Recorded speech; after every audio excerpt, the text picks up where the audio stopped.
নমস্কার সবাইকে, Mac a little স্টারের নতুন আরেকটি ব্লগে আপনাদের সকলকে স্বাগত জানাই। আমার মন বসে না শহরে, ইট পাথরের নগরে, তাই তো আইলাম সাগরে। আজ মৌসুমী দ্বীপে আমাদের দ্বিতীয় দিনের সকাল। আজ সকাল সকাল ম্যাক আর ঝিঙ্কিকে নিয়ে আমরা নেমে পড়লাম সমুদ্রে। ম্যাক বরাবর জল খুব পছন্দ করে, এমনকি ছাদে স্নান করালেও ও সারা ছাদে দৌড়ে দৌড়ে খেলে আর স্নান করে।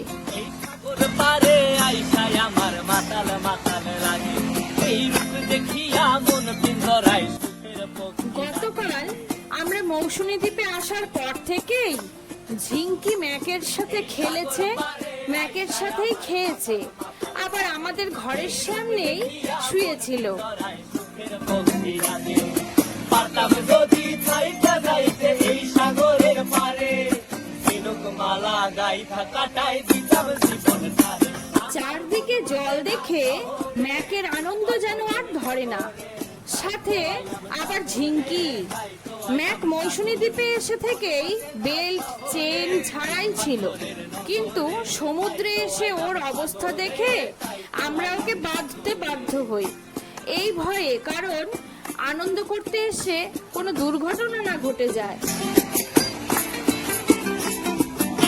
জলেতে ভাসায় দেব মনের দুঃখ যত, আর জলে দিয়া পূরণ করিব। আজ মনে হচ্ছে আমাদের মৌসুমী দ্বীপে ঘুরতে আসাটা সার্থক, কারণ আমরা ম্যাকের জন্যই এসেছিলাম। আর ওকে এত আনন্দ পেতে দেখে নিজেদের আনন্দের কোনো সীমা ছিল না। জোয়ারের সময় সমুদ্রের একটা ভয়ঙ্কর রূপ আমরা দেখতে পাই, তাই সেই সময় আমরা নামার সাহসই করিনি।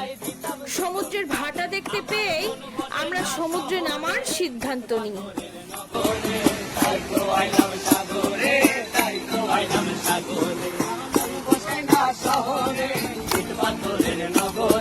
আমরা যখন সমুদ্রে নেমেছিলাম তখন ভাটা চলছিল, আস্তে আস্তে জল বাড়তে শুরু করে, আর তাই ম্যাক আর ঝিঙ্কিকে নিয়ে আমরা সমুদ্র থেকে উঠে আসার সিদ্ধান্ত নিই।